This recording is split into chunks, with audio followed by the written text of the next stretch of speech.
Hello there, everybody, and welcome back to Circling Seattle Sports on Converge Media. Charles Hamaker, as always, joined to you by Bel Garcia. Whoa. Wow, there is a good amount of stuff to go over. NFL draft happened, and people are okay with the Seahawks haul so far. Yeah. Mariners had a kind of on and off road trip down to Florida. The Storm played their last preseason game, and the roster cuts are sort of coming. We'll get to that. The Kraken ended their inaugural season. The Reign ended their, Challenge Cup group play and started their NWSL regular season. The Sounders have played leg one of the CONCACAF Champions League final, and the Seawolves continue to be in the MLR Western Conference hunt. So with that all being said, there's a ton of stuff to go over. We're going to try to get through it all, starting off with our Seattle Seahawks here and the NFL draft. And we will go over to Bel Garcia for that. Bel, how did it all go down? There were no surprises with the number 9 pick, surprisingly.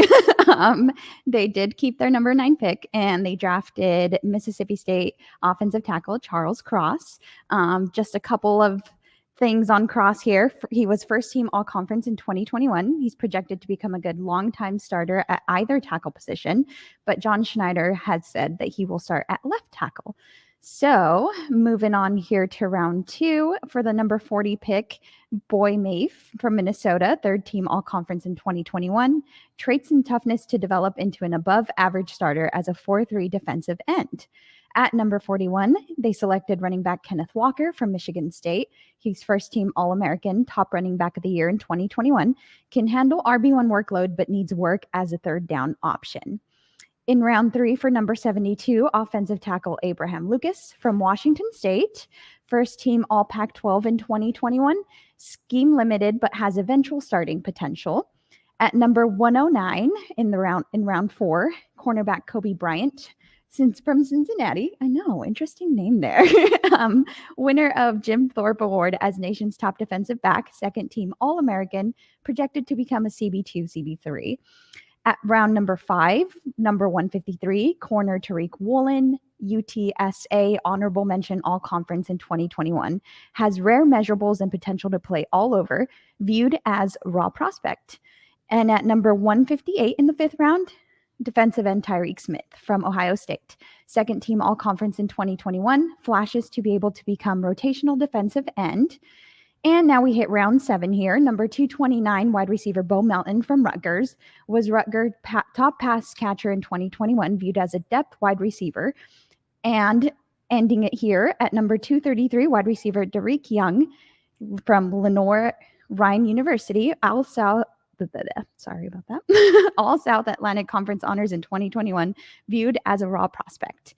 And we do have a list of undrafted free agents here as well. QB Levi Willis, Shamarius Gilmore, John Mitchell, Josh Onajuwo, and I'm saying that wrong, I think.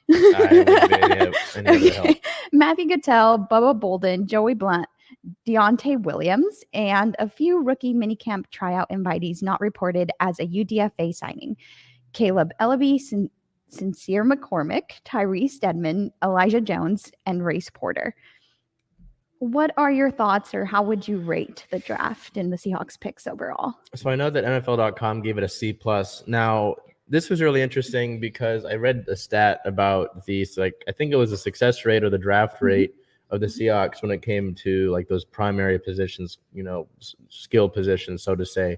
And the Seahawks really had avoided stuff like that in the earlier rounds of the draft. Now, obviously, when that number 9 pick came around, Evan Neal had come off the board. So my pick was off the board. I was like, either it's it's Charles Cross, or they're going to reach and take Malik Willis. Willis was not the choice. Seattle stayed away from cornerback until obviously we see here with the rookie camp invitees and the undrafted free agents. How I would look at this, I would say I want to look at one con and one pro at this. I think one pro, you got a lot of guys with a lot of talent all across the board. I mean, you talk about Kobe Bryant there, a guy that, you read it, won the Jim Thorpe Award for the nation's top defensive back. And he played on a team at Cincinnati with Sauce Gardner, who was widely, regarded as the best cornerback in the draft. Yes. Right. So, I mean, that seems like almost an underrated pick itself. Charles Cross seems like a guy that's going to be able to step in and start from day one. Abraham Lucas might be a guy that can surprise and start at the other tackle spot. I know that we've talked about Jake Curran at the right tackle spot, but Lucas might be a guy that was even talked about going in the first round. I know that there's been talk about the injuries to the running back room, with Chris Carson and Rashad Penny, and people want more of a guy that can stay healthy, and that's where Kenneth Walker comes into play, and I understand that. But I think that using a pick like that, what was it? Was that second round? Yeah, that was second round, number 41. Yeah, I don't know fully about using a second round pick on a running back when you've done that in the last few years already. You would like to have a vote of confidence from Chris Carson, or do we even have any? I haven't heard anything about Chris Carson in a few weeks, I don't think, or months. No, yeah. So one, how healthy is Chris Carson? And two, what is this telling me about Rashad Penny, who is already on? You've got three guys here. How often does an NFL team have three, at minimum, say, above average to good running backs in one roster at all? That hardly happens, and usually if it does happen, they don't stay for very long. So I'm wondering if you're accounting for am I reaching here and saying you might be accounting for someone heading out, or are you just trying to take talent at a spot where Pete Carroll, the run the ball philosophy and all that? People have said that they're stocking up talent around Drew Lock. You've got the wide receivers, obviously. You've got the offensive tackles now on that offensive line. Noah Fant comes back to join him. Are you just putting talent around Drew Lock? Because obviously I think that's what it is. Since I would say so. You didn't draft Malik Willis, Desmond Ridder. And I think there's even a quote we have later on here that talks about the quarterback situation. So obviously I think that kind of answers it. I think we're dug in at quarterback, but overall, if you're going to ask me to give an opinion on the draft, I would say it's a good start. Obviously, none of these guys have played an NFL down yet, so I don't know. But I think this is a good haul, and I'm interested to see how. I can't put out a final. I can't say, oh, this was a bad draft. Yeah, because you can never say that until maybe a few years down the line. Yeah. Right. So I'm going to say it's good on paper. Okay. It's good on paper, I would say. That's good. Sounds good. What about you? What do you think? I would agree. I think not trading that number 9 and just going with that offensive tackle option was a good option. I was surprised by the corner pickups just because I know we've mentioned how they are pretty stacked in that position, but interested to see who they go with moving forward for sure. Well, and I want to touch on that because we talked about that, right? But also I wonder if it might be a situation like last season where the team signed Ahkello Witherspoon away from the 49ers, and then he got traded before the season even really began. Okay.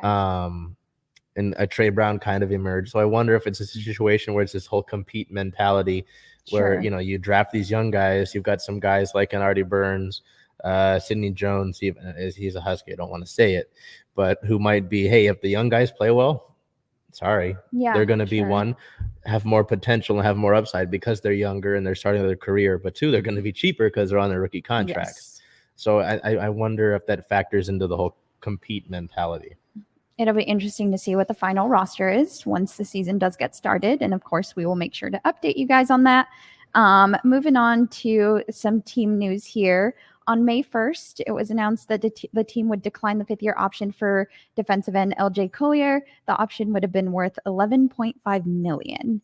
Also, the team reportedly happy with quarterback situation. As you said, Pete Carroll says, we're really happy with the guys we've got to see them battle, and we'll see what happens. So it does look like they're pretty confident with that Drew Lock pick and 100% decided on him moving forward. Yeah, and I know they talked about, the competition with Geno Smith, but if I have to be on the Drew Lock train, he's younger than Geno Smith, and the reports I've read about him from Denver have been, hey, this is a guy that was winning the battle in camp. I think when they had Teddy Bridgewater, if you remember that, when he was in Denver, he was winning in camp, just looked better, and then the Denver media was surprised when Teddy B got the start. Right. So I'm wondering how much of it's situation, because, hey, in any job, really, if you're not succeeding in one position, sometimes you just need a fresh start, right? Yeah. So I wonder how much of that is situation, maybe scheme-wise, because we've seen guys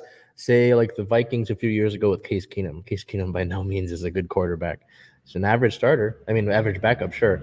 But because of, you look at what, Stephon Diggs, Dalvin Cook, their offensive line, Kyle Rudolph, and their defense as well. You put a good supporting cast around somebody that's, average to above average, they can succeed. So I'm just wondering, hey man, if we get to like mid-season, Drew Lock's playing good, I don't need him to be I don't need him to be great. If he's above average to good, it's more than I can ask for, really, because I'm coming into this, I'm not expecting much. I'm really not expecting much. So hey. How many wins do you see? I know that's a tough question, but I'm really curious. I would like at least one more than this past season and go with 8. Yeah. But I don't, again, quarterback play in this league is so important. I mean, you look at the teams that have been to the Super Bowl in the past few years, with the Bengals and the Rams this past season, Matthew Stafford, Joe Burrow last year. What was it? The Chiefs and the Buccaneers with Tom Brady and Patrick Mahomes. All the top teams. I mean, the Packers with Aaron Rodgers. The Ravens have struggled with Lamar Jackson, but they haven't given him, to be fair, enough of a supporting cast. Yeah. So you're going to need a guy. You're going to need a franchise guy. And I'm really interested to see how much of that Drew Lock will be supported by what's in place for him. So I would like to say it would be like 8-8, but now it's 8-9 because of the one a game, the one extra. So I would like to say 8. I don't know about you, but I would like to have one more than last year. That would be, I think, a good starting goal for sure. Moving on here on the 2nd, DK believes that he will stay in Seattle. Seahawks wideout confident about agreeing to a new deal, saying we're going to get something done. So that's good news. Of course, we would love to keep DK here, and he's been all behind Drew Lock, so that's definitely good news. Moving on to league news here. On April 26th, running back Melvin Gordon re-signed with the Denver Broncos, 1 year up to $5 million contract. And they are comparing the running back duo in Denver to Aaron Jones and A.J. Dillon from Green Bay. It's kind of interesting. Who's the other running back in Denver? Javonte Williams. See, I saw a lot about Javonte Williams, a lot of talk about him, but I didn't really see much production from him. So I think was backup for Melvin Gordon. Melvin Gordon did get injured, I think. Oh, yeah. And Javonte, I think Williams is out of UNC. That could be North Carolina. Sure. I don't know. I think Aaron Jones is a guy who's like a top 15 guy in the league. And then A.J. Dillon is a guy who's got a lot of use as his backup. I'm not saying he's like starter capable, but he definitely fills that role in as a solid 1-2 punch. So I don't know if you can compare that, I thought that was kind of interesting, though, considering that we were run heavy in Seattle, and then Wilson left Seattle, go to Denver, and then they have a 1-2 punch running back system that they think is great. So might fall into that same play scheme. We'll see what happens. On the 27th, Arizona Cardinals picked up Kyler Murray's 5th-year option that locks him in under contract through the 2023 season. On the 28th, during the draft, the Titans traded wide receiver A.J. Brown to the Philadelphia Eagles. Brown was reportedly shocked by the trade, letting fans know that he wanted to stay. However, I did see a video of him working out with Jalen Hurts, I think a week prior to the trade. Yes. So who knows how surprised he was by that. Are there any reports that he asked to be traded? Not that I've seen. I know that he, with saying he wanted to stay, that he was talking about how a deal with the Titans was closer than it appeared. I don't know what to believe. My trust has been broken ever since the Russell Wilson deal. Because then Bobby Wagner talked about it a few weeks ago on I think it was the Dan Patrick show or whatever, where he said how Russell came to him and said, "Hey, how do you feel about Denver?" And like the days after that, the days leading up to that trade, Pete Carroll, John Schneider, Russell Wilson all said the quarterback's not going anywhere effectively. So my trust is broken. I don't know about you. I don't know what to believe anymore. We just don't know how transparent people are being, and that's kind of tough this season. It's been a tough off season for sure. On May 2nd, DeAndre Hopkins has been suspended. The Cardinals wide receiver suspended 6 games for violating NFL's PED policy. Now, does this suspension begin in the preseason or no? It's going to be all regular season games. So tough blow for the Cardinals there. Of course, they still have Kyler Murray, but Kyler Murray did have to play without DeAndre Hopkins for a few games last season, and it looks like that'll continue moving on to this season. And that about ties us all up for the Seahawks. So I'm going to go ahead and send it over to you for the Mariners. Yeah, so we head down to Florida, where the Mariners headed down to Tampa Bay and then Miami to take on the Rays and the Marlins. I know. Typically, when you think about going down to Florida in general, it's typically a good time, right? Sunshine, and all that. Not really the case for our Mariners here. As we look at the Rays series starting on April 26th at Tampa Bay, an 8-4 win, so a solid start to the road trip in a way, right? Clear the game, second baseman Adam Frazier going 1 for 3 with 1 run, 3 RBIs, and a walk at that leadoff spot. April 27th at the Rays, though, a 2-3 loss. Clear the game, shortstop J.P. Crawford going 1 for 4 with 1 run and an RBI. And then April 28th at the Rays, losing the series with that 1-2 loss. Player of the game, designated hitter Eugenio Suarez going 1 for 4 with an RBI. So a tough way to lose that series to the Rays. The Rays are always a team in recent years that compete and are, in the playoffs. And it's amazing because they're a playoff team, but they hardly draw in Tampa Bay. But that's because of their stadium situation, which is a whole other topic. So tough there. You got a rematch of them at home this upcoming week. But they travel down to Miami to take on the Marlins in Miami for the first time since I think it was 2018. Starting on April 29th at the Marlins, and 6-8 loss. Player of the game, right fielder Jared Kelenic going 1 for 3 with 2 runs, an RBI, and a walk. April 30th at the Marlins, a 1-3 loss. Player of the game, right fielder Dylan Moore going 1 for 1 with 1 run, an RBI, and a walk. And then May 1st at the Marlins, salvaging that series, not getting swept, avoiding that sweep with a 7-3 win. This is a Miami team that I think was on a 7-game win streak. They were, yeah. And I think the Mariners were going on 4 games or something. 3 games. I think the 3-game losing streak. So they were able to pull that out there. Player of the game number 1, center fielder Julio Rodriguez going 3 for 4 with a run and 3 RBIs. Julio hitting his first major league homer with a 450-foot bomb.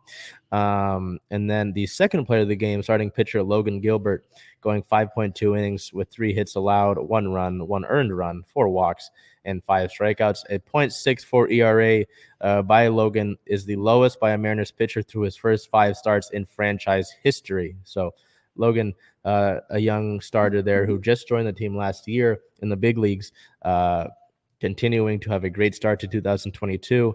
And it's really interesting there. I know that you highlighted a certain somebody in there for start of the week, but that's obviously for the last segment of the show. Yes. But you look at that May 1st game, and I want to touch on this really briefly. Sure. You want to look at the future of the franchise. Julio Rodriguez and Logan Gilbert, 2 guys. I mean, that's, you want to think about the future of this Mariners ball club. Obviously, there's a lot of talk about this year's team and this year's ball club, but winning, you don't win it all in 1 year and then you're done. Like, right. You've got there's years and years to compete, and there's years to grow, just like in life. You don't do a really good in 1 year and then you're all done with everything. You retire. No, that's not how that works. So, you obviously want to see those 2 guys, and Gilbert and Rodriguez, continue to be, almost stalwarts of the franchise. Just be guys that are really big cornerstones, for the organization. And to have a guy like Logan Gilbert who, through last season had a really good fastball, an overpowering fastball, guy that towers at like a 6'5" frame, but needed to work on his off speed, and has been able to work on his off speed stuff, has been really sort of a workhorse. I think he's gone at least 5 innings in every single start he's had this year. And to keep his ERA down and really keep his team in ball games, he's having a great start to the year. And to have him be the number 2 starter in the rotation, I think right behind Robbie Ray, says a lot to maybe where the Mariners view him. Do you have any thoughts on the past week in terms of games, or maybe Julio? Or do you want to save that part of Julio? I'm going to save that part of Julio, but I am just very proud to see the team. These, like you said, these young guys really just coming out and performing. And I think that just like segues in perfectly to your player of the week. Because if you want to continue talking about Logan here and all of his statistics, I'll let you go ahead first with the player of the week here. Yeah, so we'll jump into Mariners players of the week here. And I mean, I'll set it up perfectly here. Talking about Logan Gilbert, a guy that, continues to light up the season over the past 7 days, starting in 2 games, recording 2 wins and 11.1 innings pitched. Only 5 hits allowed over 11 innings. That's pretty solid. 1 earned run on a homer, 7 walks. So that's something. I mean, if you want to nitpick and you want to be like, hey, something to work on, maybe work on the walks a little bit. But again, he's young, and I think his play has kind of overshadowed any sort of an issue with the walks there. But if there's something you want to improve, there's the walks. 12 strikeouts, a 9.5 strikeouts per 9 innings, and a 0.79 ERA over those 2 games. So, I mean, I think that, I still have concerns about the rotation because, I mean, Marco Gonzalez, who's starting later today, actually, got a line drive to his wrist and somehow magically will be making his start today and not being able to miss any of his starts. Marco has had issues with command so far this season. Matt Brash has had some solid starts, but I think teams are starting to figure him out. And I was kind of clamoring for a 5th starter for the Mariners to bring in a guy in free agency or via trade. And they didn't do that. And I like the vote of confidence for Matt Brash. And I think that, you're able to develop him. He's going to be able to be a really successful guy, but he's also someone who has really limited time in that I don't think he has any AAA experience. So, really kind of, if I talked to someone who said if he struggles in his next start, which I believe is coming up in the next few days, and I think he'll make it in the last game of the Houston series here. If he struggles against Houston, you probably need to send him down. And then who comes up? I don't know. Maybe Justice Sheffield takes his place. Justice got sent down today to Tacoma. We'll get to that in roster moves, but I wonder about that. And I was just really hoping that this is a 5-man rotation that we can really believe in, but also I don't know. It's a long season. Things can change, so we'll see about that. So looking over at JP here, I don't want to spoil things too much, but this is a guy, at least I'll say this, is someone that was looked at to be the captain of this ball club after Kyle Seager retired, and at least on the offensive side of the ball has really been leading the way in terms of his production. So what did you see from JP that made it say, hey, I know you've been my guy for the past few weeks, but continues to keep it up? What did you see from consistency? I mean, this guy is just, he's doing so well. I think I read yesterday that was he had his 10th consecutive hit or home run or something like that. Oh, a hit streak? Yeah, hit streak. That's what it was. A 10th consecutive hit streak. And so I think just like I said, just being consistent is such a big thing. And he's been able to do that all season. So just the stats here for the last 7 days, he had 24 at-bats, 5 runs, 10 hits, 2 doubles. Sorry. Make note on the notes were off. I did all split instead of the last 7 days. So sorry about that. 2 home runs, 2 RBI, 18 total bases, an average of 0.417, an OBP of 0.440, a slugging percentage of 0.750, and a 1.190 on base plus slugging. So really just, seeing that consistency, seeing him get the hit streak, just he's doing well. He's off to a good start. Yeah, normally he's not necessarily a guy that hits for power, but I mean, you talk about the home runs in there. I mean, you can't complain when someone. It's always interesting in baseball because I know that the prime years of a baseball player 26, which is funny to think about, right? So I mean, it's interesting to see how over a career a guy might change in different ways and for positive ways, So JP's been hitting the ball well all season. It's been a guy that's really been a tough out. So I can't argue with consistency, right? So looking over to injury news, which is, again, never the fun part of this. As I mentioned, though, on the 27th, starting pitcher Marco Gonzalez left to the game versus the Marlins with a left wrist contusion after taking a line drive off of the wrist. Now, I would say, we're looking at maybe this, and that in terms of missing time. He's starting today. So I don't know how that's happening. Wow. I think the exit velocity on that line drive was 109 miles per hour. So I don't know about you, but I think if I got hit by line drive on this thing, I would that thing would shatter. I don't know. I don't know about you guys, but I think that would hurt a lot. But he's gonna make a start today. Won't miss a start. So we'll see how that goes. Obviously, he could just be playing through the pain. But if he comes out today in the first game of the series against Houston and lights it up, I don't know. I don't know what to tell you. So we'll keep an eye on that because it'll be really interesting to see how Marco plays through maybe some pain. And then on the 29th, right shortly after coming off of the injured list, outfielder Mitch Haniger left the game versus the Marlins with a right high ankle sprain. It is deemed a grade 2 ankle sprain, which is some partial tear in the ligament. So that's not ideal for Mitch. I know he's a guy that, it's not like he's necessarily injury prone. It's just kind of these unlucky injuries. Like a few years ago in 2019 with a ruptured testicle. I mean, how often does that sort of thing, come on. And then, with a right ankle sprain right after coming off the injury list is really unfortunate. It really is. And, I talked about following the homestand about how all the offense that this Mariners team had created without a Mitch Haniger, mostly, right? Because I think they had him for first few games of the homestand. It's interesting when we this is something we talked about in the offseason with the outfield. You've got a log jam of outfielders because Kyle Lewis is on the 10-day IL right now, so he could be coming back soon. I love Kyle Lewis. People know that.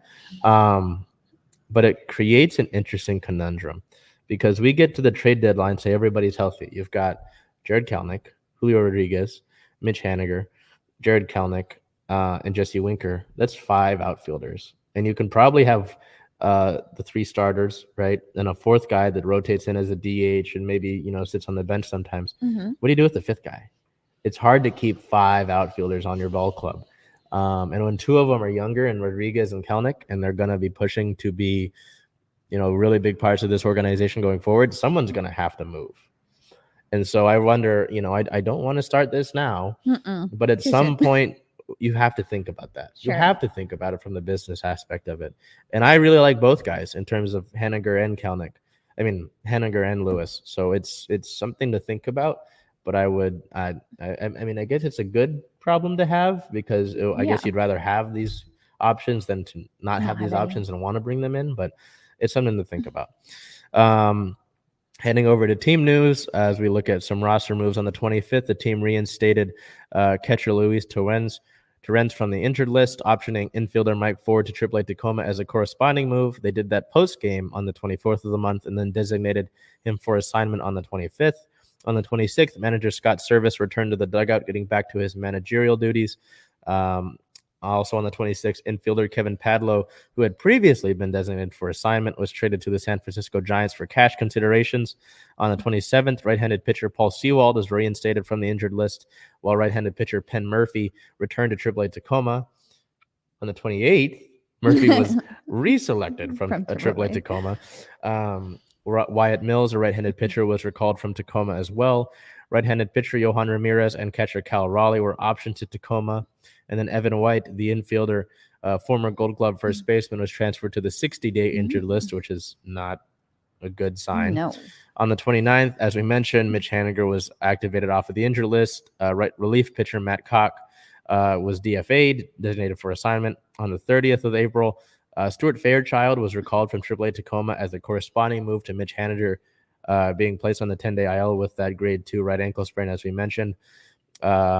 Also, infielder Mike Ford, who had previously been designated for assignment, was traded to the San Francisco Giants for cash consideration. So notice a trend here. 2 infielders that the Mariners DFA'd traded to the Giants for cash considerations. On the 25th, as we looked, I believe I already looked at it last week, Ty France was named the AL co-player of the week for his performance last week. On the 2nd, the team sent relief pitcher Justice Sheffield and infielder Donovan Walton down to AAA Tacoma as the rosters, I believe, shrunk from 28 to 26 in Major League Baseball. And then talk about this Logan Gilbert guy. Starting pitcher Logan Gilbert was named the AL Pitcher of the Month. His .4 ERA in April was the lowest single-month ERA in Mariners history since Mark Langston's 0.5 ERA back in 1988. So good for him. Logan making some history, would like to keep that up. And surely, I mean, he's making some great cases. I think it's too early to talk about certain awards, so we won't do that. But certainly a really good start to the beginning of the season. Chugging along here through league notes. On the 29th, the first no-hitter in Major League Baseball this season was thrown. A combined no-hitter by the New York Mets was thrown against the Philadelphia Phillies, marking the first no-no of the season. It was a combined no-hitter, so 5 Mets pitchers, including former Mariners reliever Edwin Diaz, pitched in this game. It is the second in franchise history for the Mets. There are more combined no-hitters than solo no-hitters. So that's kind of interesting. It's more of a rare feat. Also, on the 29th, Trevor Bauer was given a 2-year suspension by Major League Baseball. He had kind of been in limbo following an earlier suspension. The Dodgers pitcher had been suspended 324 games for violating Major League Baseball's domestic violence, sexual assault, and child abuse policy, and he will appeal the decision. On the 30th, Whitmore makes history. Kelsey Whitmore started for the Staten Island Ferry Hawks on Sunday, becoming the first woman to play in the Atlantic League. So that is historic. I know we saw it, I think, a few weeks ago with I think it was Jenny Balkovich, who was the manager for the Yankees affiliate, the Tarpons, down in Tampa Bay. So history continuing to be made. So that's really cool to see, and hoping that Kelsey continues that journey of hers in the Atlantic League with the Ferry Hawks. So looking towards this upcoming week for the Mariners, they sit at a 12-10 record, which is second in the AL West currently. They take on the Astros for a road series for 3 games, starting May 2nd at the Astros at 5:10. So that's later today. May 3rd at the Astros at 5:10. And then a May 4th start at the Astros at 11:10. And then a 4-game series against the Tampa Bay Rays back at home at T-Mobile Park. May 5th and 6th both start at 6:40. May 7th is a 6:10 start. And May 8th is a 1:10 start. I believe that's on Mother's Day. That is Mother's Day. As I mentioned, a rematch against the Rays there as we head over to our Seattle Storm, who wrapped up the preseason undefeated. The Storm beat the Phoenix Mercury with a win of 82-78, and our player of the game is Evina Westbrook, who had 15 points, 2 assists, and 4 rebounds. But more importantly, she had that game-sealing layup and block to win the game for the Storm. So great to see Evina really just stepping into the role. Yeah, I know you had your concerns about who might step up here. What do you think? It's going to be tough because, we're going to get to it here with the roster being cut down. But there's a lot of talent on this roster. And again, it's why the league needs to expand. I know they talked about it, I think, during 2020 in the bubble. They said, if 2021 is a success, then we'll talk about expansion. 2021 was a success. And it could have been more. Yeah, it could have been more of a success if the league properly took advantage of their consumers. And I mean that there were a lot of fans last year, right, that wanted to buy Chicago Sky's finals MVP, Kalia Copper, wanted to buy her jersey. They couldn't do that unless they did the custom option, I think, in terms of buying the stuff like this, stuff like that. There's better marketing that could have been done, is what I'm saying. Marketing, merchandising, correct. Everything. Yeah. So, there's so many talented women that are going to get cut from these rosters in the next few days leading up to the beginning of the regular season that could be playing on another team easily. Yeah. And so, it is frustrating. You look at this Mercury game, right?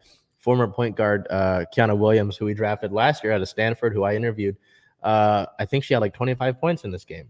For Phoenix. Yeah. For Phoenix, and I think she started the game off 0 for 5.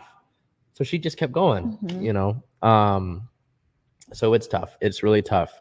I think Westbrook, last week I liked seeing Reina Perez, the point guard, I think out of NC State and the Wolfpack there, had some nice play off the bench. And I think she did in this game as well. But Westbrook, another person that UConn lineage, right, at the guard spot, maybe looking to, follow in someone's footsteps, right?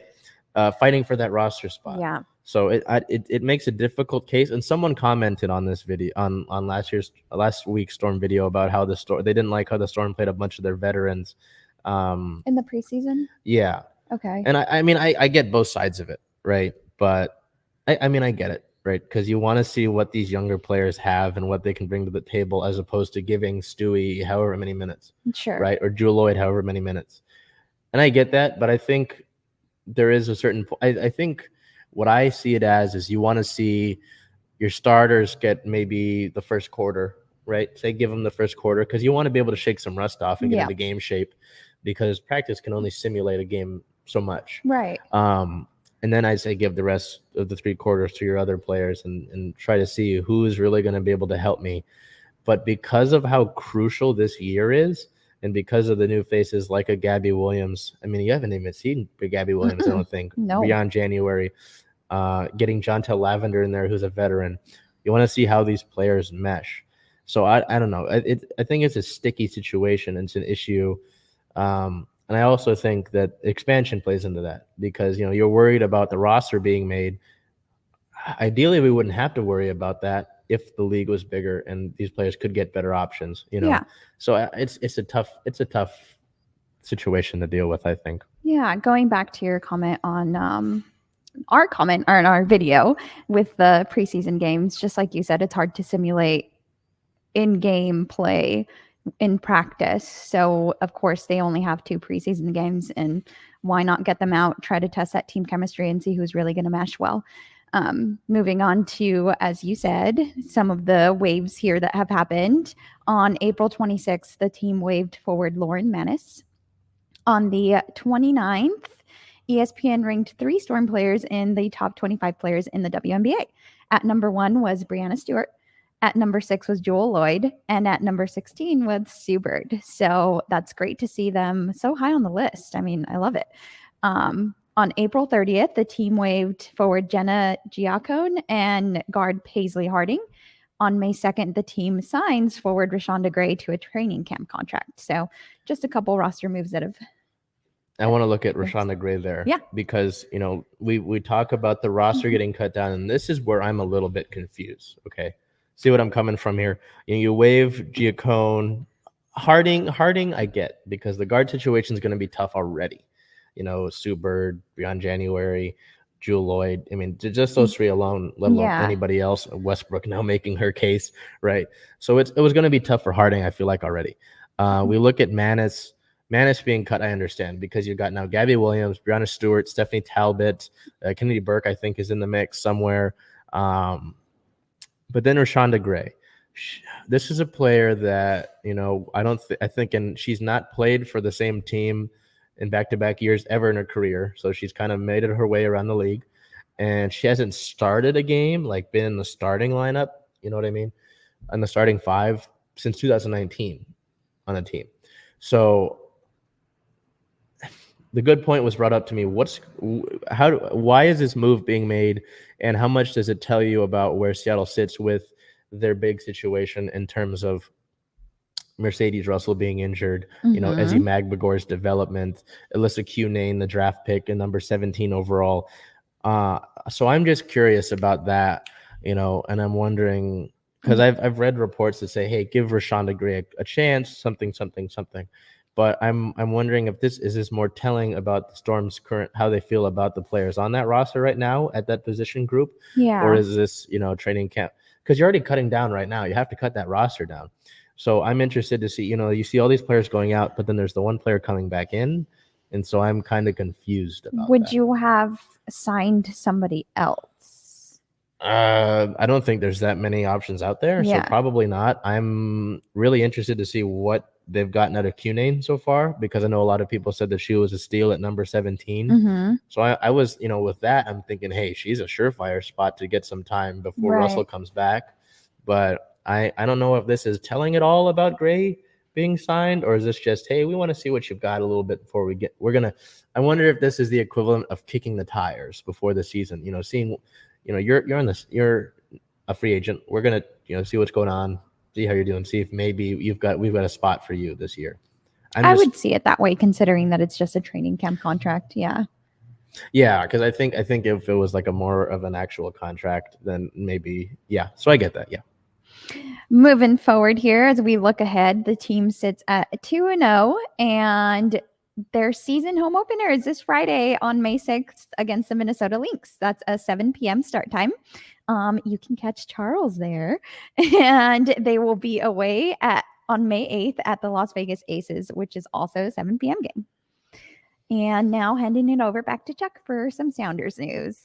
So we head over. I really, it's hard to grasp how big this is. I can't even fully grasp with my tiny brain how big this is. But so over the past week, the Sounders played their leg one matchup against Pumas on the 27th down in Mexico City, drawing that game 2-2. We'll get to the story about how that happened in a second. But player of the game, midfielder Nico Ladero with a 9.1 rating, 2 goals, 4 total shots, 1 key pass, and an 80% passing accuracy.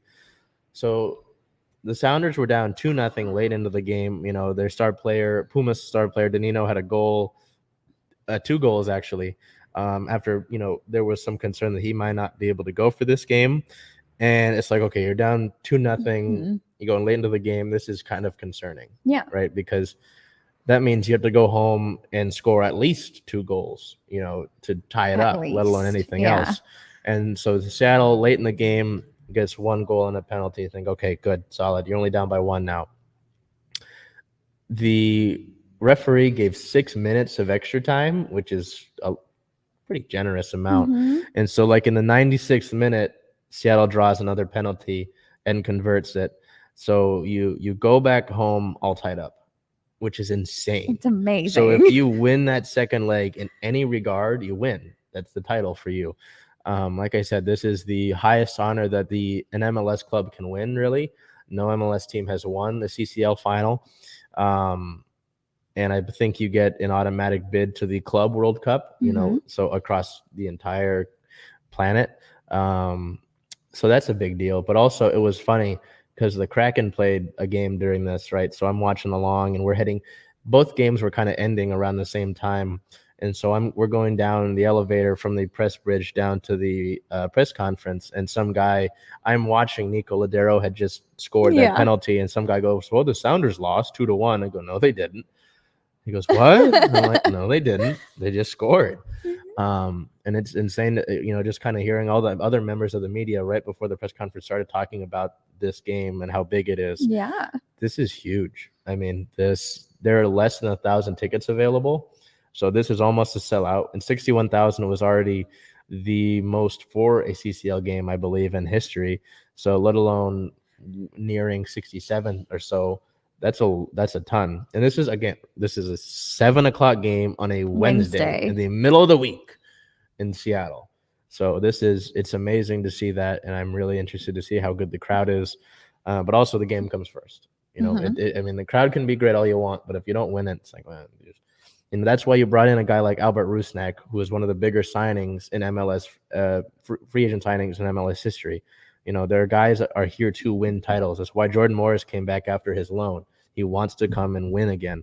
You know, they talk about there's a word I won't use, the Seattle effing Sounders, because they want to win every competition. So, you know, this is huge. There's no better way to put it than Marshawn put it. Yeah, the Marshawn commercials they did were pretty spectacular. So, yes. Long story short, it's a big effing deal. No injury news, luckily, really, outside of the fact that on the 25th, Leo Chu began training again. So it's not bad news. It's good news. So I mean, that's kind of it for the Sounders. No league notes, really. No team news. Is kind of everything is CCL right now. Everything's CONCACAF Champions League.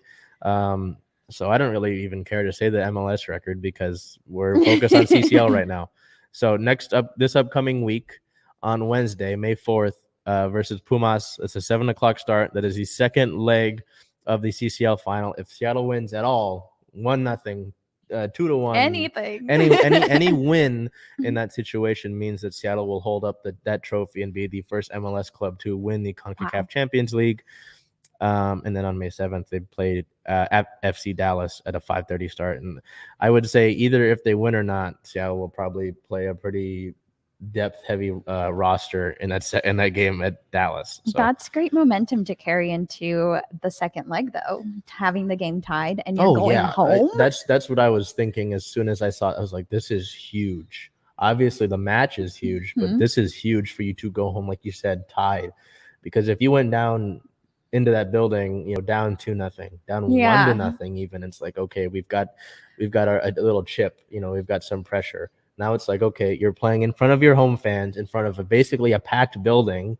with effectively, like you were saying, kind of momentum on your side, considering you scored the last 2 goals of that game.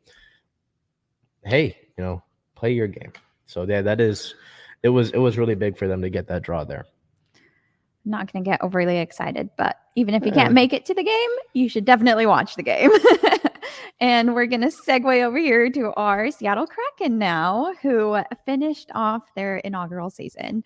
So on the 26th, they played the Vancouver Canucks, and that was a loss of 2-5. Our player of the game is Morgan Geekie with 1 goal, 1 point, 4 shots on goal, and 1 hit. On April 27th, they played the LA Kings, and that was here at home. That was unfortunately also a loss, 3-5. Player of the game for Ryan Donato, 1 goal, 1 assist, 2 points, 2 shots on goal, 1 hit, 1 block. On the 29th, they finished their home season against the San Jose Sharks with a win of 3-0. Player of the game was Chris Drieger, 21 of 21 saves on even strength, 3 of 3 on power plays, 1.1%. How would you say that? 100%? I'd say 1.0. 1.0 save percentage. Okay. And on May 1st, they finished their season on the road against the Winnipeg Jets. That was a loss of 3-4. Player of the game, Alex Wenberg, 1 goal, 1 assist, 2 points, 2 shots on goal. Anything you would like to say about our last games here of the season? Well, so that game on the 29th, the last game at home, it would have been the last game of the regular season, but that game against Winnipeg had been rescheduled.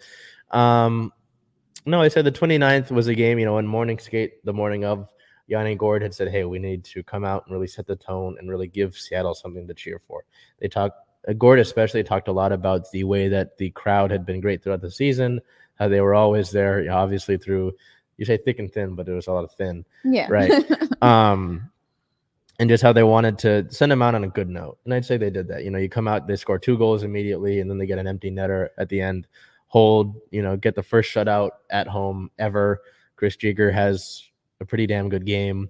And then they had their player awards after. It was a really fun night. Yeah. And the game, I think press conference and everything ended like 9:30. Mm-hmm. I was in the building until midnight. Oh my goodness. They didn't kick me out. I just was taking things in because it was, to be able to, fan appreciation as well. They had a really cool thing where they had a bunch of fans. They found them randomly, and they did a jerseys right off of our back thing where they picked a fan for every player that had suited up that night.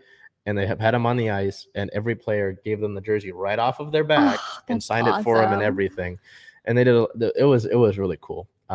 There's some things that obviously, the product throughout the first year has been sort of a mixed bag, inconsistent. You talked about consistency earlier. This is a team that's been really inconsistent, but I think they really did a good job with the last game. Not only obviously the play on the ice and that 3-0 win, but everything they did off the ice and. Just as a whole, with the whole fan appreciation thing, that was a lot of fun, and the only thing I'll say about that loss to the Jets is it increases your lottery odds. So I think you have good odds for the 3rd overall pick, maybe the 4th. I think it's 3rd or 4th overall pick.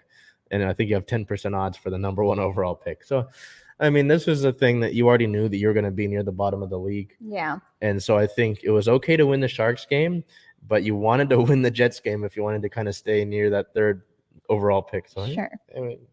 I don't. You've got a lot of picks already in these upcoming drafts, so I think they'll be fine. But no, I was happy with the way they finished out the season, and it's more so with that game on the 29th would have been a good ender. Yeah, definitely. Had that game not gotten rescheduled there. Yeah.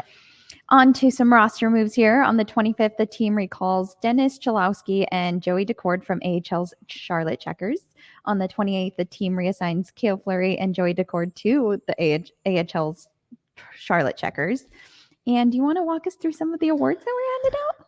So, yes, we talked about those a little bit on the 29th. So the team had some team awards to give out. So we'll go through. I'll let you know what they are. As we continue here. So the Pete Muldoon Award is essentially the Kraken's MVP award as voted on by the Seattle area media. And in case you didn't know, I got to vote on that. Oh, so yeah. Seattle area media, And this was actually my pick. They had, 1 through 3, who we would pick for that. And this was actually who I voted number 1. So Jared Awesome. Mccann wins the Pete Muldoon Award for the Kraken's MVP award. Mccann had a career year, scoring 27 goals, as well as signing a $25 million 5-year deal with Seattle and being the first player to re-sign with the franchise. So Canner there, a career year, like I said, and really said that he wants to be in Seattle, says that they're just getting started. So that's really positive to see. Heading over to the 3 Stars of the Year award, an award honored via calculation of which Kraken player earned the most 3-star honors after each home game. So if you were the first star of the night, you get 3 points. Second star of the night, 2 points. Third star of the night, 1 point.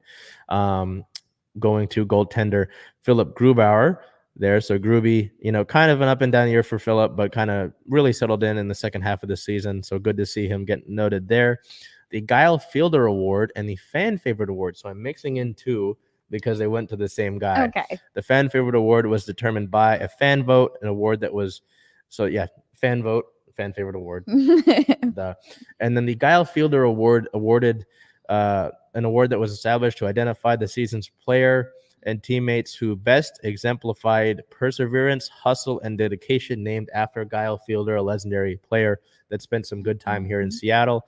Both of those awards going to Yanni Gourde. I mean, That's it makes amazing. total sense. Yanni Gourde is a guy that, if you asked me, if there was a guy that I would want to put a singular camera on every single game, it would be Yanni Gourde. He's a guy that's always flying around. If he gets in a fight, he's got the biggest damn grin on his face. I mean, how off-putting is that? If you're in a fight with somebody and they've got this biggest smile, I'm like, what are you doing, man? And I mean, God, I know that with Giordano being traded at midseason, there was no captain's patch throughout the end of the season. Yeah. I don't know what they plan to do next season, but if they're gonna put someone the captaincy on someone, it would be Yanni Gourde. So Gordo, I think that was both of those was well deserved. And this wasn't technically an award, but it was something to note. With the end of the season, the only player to play in every single game for Seattle, the sort of Iron Man award, defenseman Adam Larson played in every single game for Seattle. So kind of a testament there. I mean, with all the injuries, the way that hockey players get banged up, especially with COVID still happening, did not miss a single game. So Lars, him and his V-necks, good for him. Did you guys got to see the awards being handed to each person at the game? Last season. Yeah. After the game, before they did the jerseys off the back thing, they give awards to the players, and they did an all-team fish toss, which I don't know if you've been to any of those games, but they have these little stuffed salmon, and they're signed by the players. And if you're one of the 3 stars of the night, you would get to toss one into the crowd. How cool! And so every single player on the roster did that. And I think because they paid for a lot of those salmon before the season, hoping that the team would play better, but they had had overstock. They're like, what the heck? So they're like, throw them out there. So that was kind of cool. But just a note here, with the roster moves with Charlotte, as we look at on the second, Dennis Chalowski was reassigned back to AHL Charlotte. The reason that a lot of these players that had come from Charlotte were being sent back to Charlotte is that the Checkers are in the AHL playoffs, and they got like a first-round bye, so they're going to need, we want to bolster up. Yeah, DeCord that we looked at there, the goaltender, he had a really good season in Charlotte. So hoping for the best for the Checkers, who, again, after this season, we won't be affiliate with because Seattle's AHL affiliate, the Coachella Valley Firebirds, will be getting their inaugural season underway next year. But because they didn't have one this year, they had to split with the Florida Panthers and share an AHL team, which is kind of weird. Yeah. But, it worked. Kind of cool. Yeah, it was fine. Moving on to some league news here. On the 28th, Florida Panthers clinched the President's Trophy. Florida secures the honor for the first time in franchise history following 58th win of season coupled with average lost. Okay, well, something just happened, so we have to look at it. Oh, God. So we're going to head back to the news? Storm here. Not necessarily. Oh. The Storm just waived guard Reina Perez and center Alyssa Cunane right now, 4 minutes ago. So just talking about Cunane. So maybe and she's not filling that roster spot. Nope. So I wonder if that, we just talked about it. I wonder if that was a move that they had been looking at with the Shonda Gray thing, and I was hoping that Perez would make that roster. And it sucks because I met both of those women at a Kraken game, and they were both very nice. I need you to stop having favorites because it's not looking good for your favorites on the Storm. Well, not favorites either in any of these sports. Bobby Wagner's gone. So yeah, so that was fun. I always love when news breaks when we're recording. Okay. I guess we have to finish out the NHL. Sad face. Let's move back to the league news here for the NHL. On the 30th, the Red Wings fire head coach Detroit parts ways with Jeff Blashill after 7 seasons with just 1 playoff appearance. And it's not good math. I don't know about you. That's not good math. I mean, I could see it coming with those statistics there. Our Kraken record ended at 49-6 with 60 points, and they ended in that 8th spot in the Pacific Division. And looking ahead, next week we'll have a Kraken season in review. Yeah, just to look at some, obviously they had their team awards, but would like to look at some other things, best games, what stood out, what to look forward to next year. Maybe even, I think, look at who might be on the roster next year and all that, because I believe there's like 8 guys whose contracts ended at the end of this year. So we'll definitely look at that for you this upcoming week. So moving over to our OL Reign here, and we, with the Q-Name and the president, it's not the most fun thing, but we head over to a loss here with the Reign, which is never fun either. As the Reign began their regular season on the road at the defending champion Washington Spirit on May 1st, losing that game 1-2. Player of the game goalkeeper Fallon Tillis-Joyce. Fallon really keeping the team in it with an 8.2 rating, 10 saves, and 7 diving saves. This was a game that was frustrating. I mean, it's like Washington's the boogeyman for the Reign. I mean, I don't think they beat them last year. I think the 2 games that the Reign played the Spirit, they lost 1-0 in the summer, and then in the semifinal losing, I think it was the same 2-1 score. I don't know what it is. Losing Van der Yacht, Kazan, Rapinoe were not available for this game. Kazan and Van der Yacht were out with COVID protocol. Kazan posted that she's out of quarantine, so that's a good sign. But Rapinoe is still kind of building it up. And now I talk about Megan, and there's something crucial to talk about here. She is like an ace when it comes to penalty kicks. And really early on into this game, the Reign got a penalty kick. And I love Rose Lavelle. Don't get me wrong. She's great. I really love that she's on the team. And she scored in this game. But she had a penalty kick early on, and she kind of bombed it. So you kind of wonder. It was a funny tweet. It was like, what if this was all a plot to encourage Megan to come back sooner? I was like, I don't think so. But I mean, you look at, though, you get a chance like that. You get a chance like a penalty kick. You have to bury it, especially against a team like Washington, who has so many dangerous players. 2 of them named Ashley Hatch and Ashley Sanchez, both scoring in this game. So it's frustrating, but also another frustrating thing is that the Reign have to play a second game in Washington in a few days, when a game they should have had at home. But I digress. You can't really dwell on this. You have to sit on it and look at it, because you have a Challenge Cup semifinal on the 4th against Washington in the same building against the same team. This time for a chance at some bonus money if you win this game and I think get into the final. There's more motivating factors, I think, than just one regular season game. So frustrating to look at. Wondered, because of course before the season Rapinoe was rehabbing, doing what she had to do to get back to be able to play, but I hoped that we would see her out there. What do you think it's worse than we maybe know? I can't put a surefire answer on that. I just know that they've talked about it, and it says, hey, we're not rushing her. We're letting her rehab at her time. I wonder what that means, when we might see Megan. I couldn't tell you. I really don't know. I wonder, if we start to get into maybe 2 weeks from now, I'd say maybe I would think about that, but I will definitely have to keep an eye. I know that it's been asked in like every press conference, what's Megan's update? They're like, oh, we're letting her come at her pace. What does that mean? It's not really an update. It's just kind of the same. Yes. So, heading over to injury news, like I mentioned, May 1st out for the season opener, Zani Kajan and Olivia Vanderjagt out with COVID. Megan Rapinoe out with that right calf as she continues to rehab it. So, not too much there. I already talked on that. In team-related news and organizational-related news, on the 28th, it was announced that Multicare Health has partnered with the team to be the back of the jersey sponsor. As you see on your screen now, the Reign announced that Multicare, a non-profit healthcare organization, has been caring for communities in Washington State since the founding of Tacoma's first hospital back in 1882, as the team's top back kit partner, marking their continued commitment to the club. As the team's new kit partner, the Multicare logo will occupy the top back of the Reign's official jerseys, as you see there, including all jerseys that are available to consumers from the Reign's online shop and at Lumen Field. So if you buy a jersey, you'll get Multicare on it. Yay! In recent years, the Reign and Multicare have come together to work on initiatives to promote the well-being of the Reign fans and the surrounding communities. In 2021, the Reign and Multicare teamed up to offer free COVID vaccinations for anyone 18 and older at Oil Reign matches. The Reign also honored 5 Multicare healthcare workers through their efforts as OL Reign legends before the May 31st match against the Washington Spirit last season.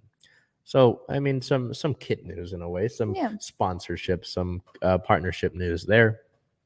Into some not so fun stuff in terms of league news. On the 26th, it was announced that Houston Dash suspended their head coach and general manager James Clarkson amid harassment.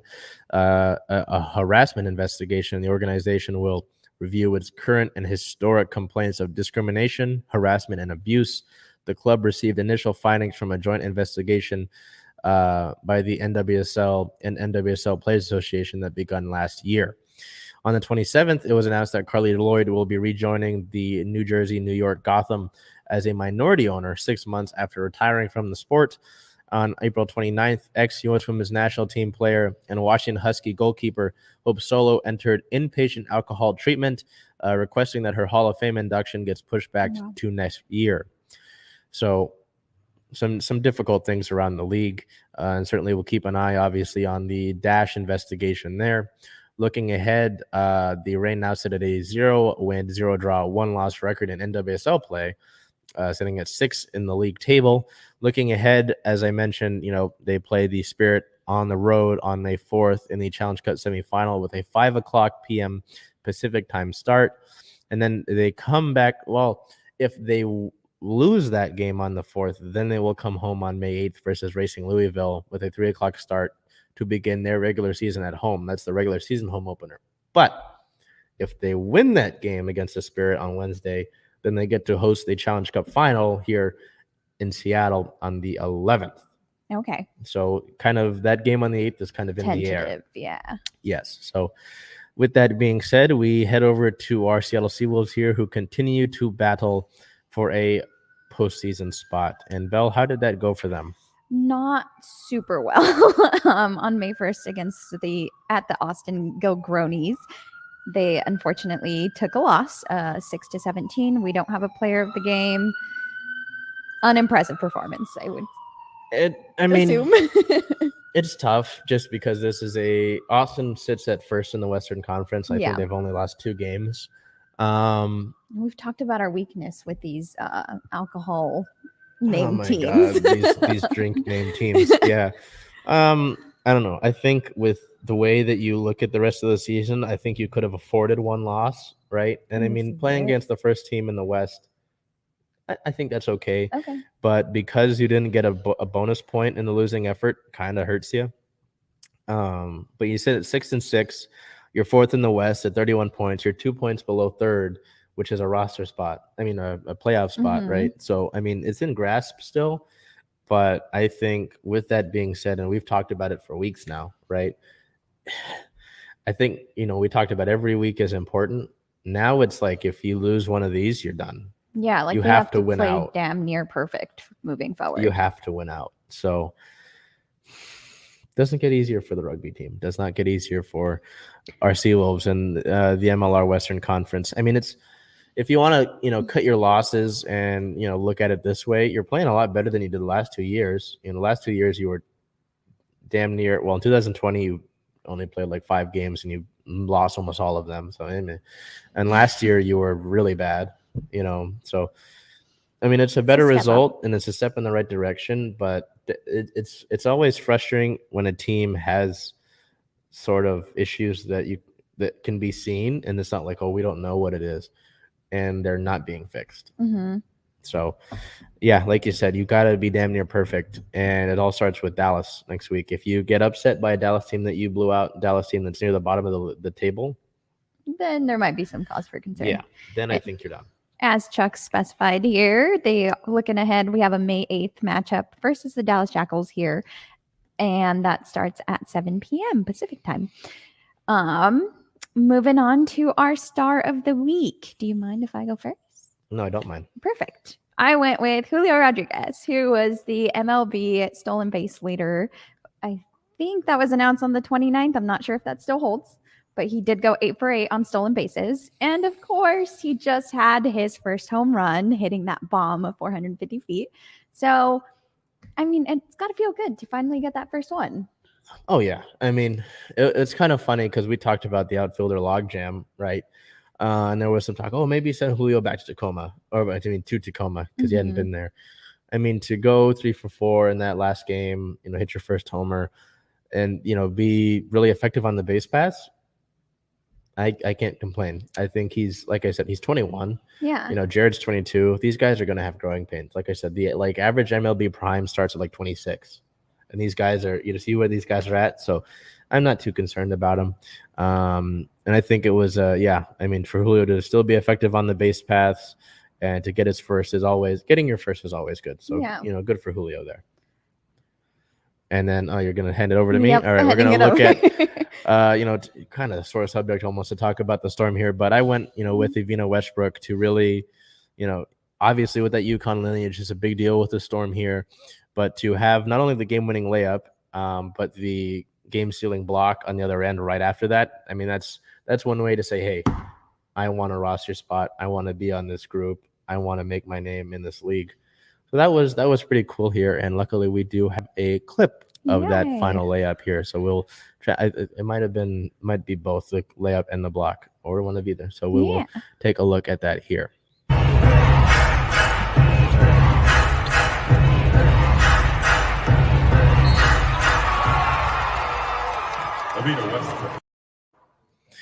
So, like I said, before we got to the news about the cuts, it's really tough for any of these players to make their statement. But I think with Westbrook's performance, she may have played herself onto the roster. Obviously, again, would still like to see these additional spots made, but that's a good sticking point, I think. And I'm really interested to see, again, over the next few days, what this final roster looks like. And I think even though there will be 2 games by the time that we come back to you, we'll have to look at that finalized roster and see what it looks like, see for sure.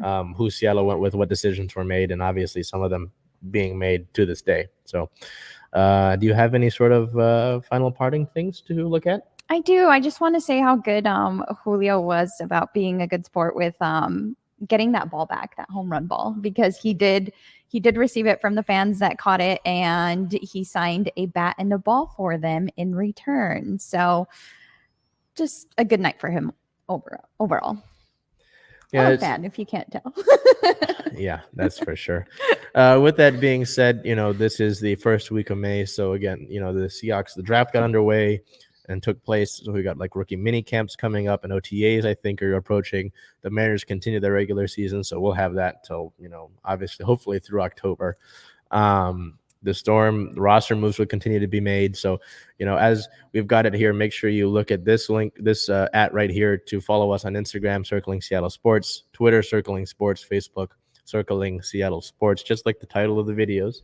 And they're always linked in the description too, so you can always feel free to click there, because those accounts will provide you that news to the minute, as fast as we can get. Obviously, this comes to you every Monday, but those will get it to you much quicker.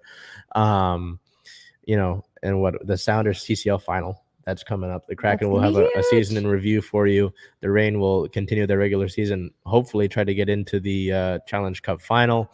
The Seawolves, every game they probably need to win out. So every game matters. With that being said, thank your producers, directors, as always. Someone, behind the camera doing everything he can to set everything up, obviously celebrating a holiday today.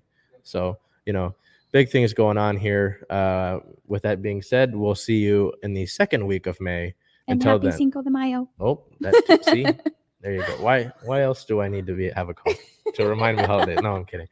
Until we see you next week, take care of yourself, be well, and do whatever you can to make today a great day.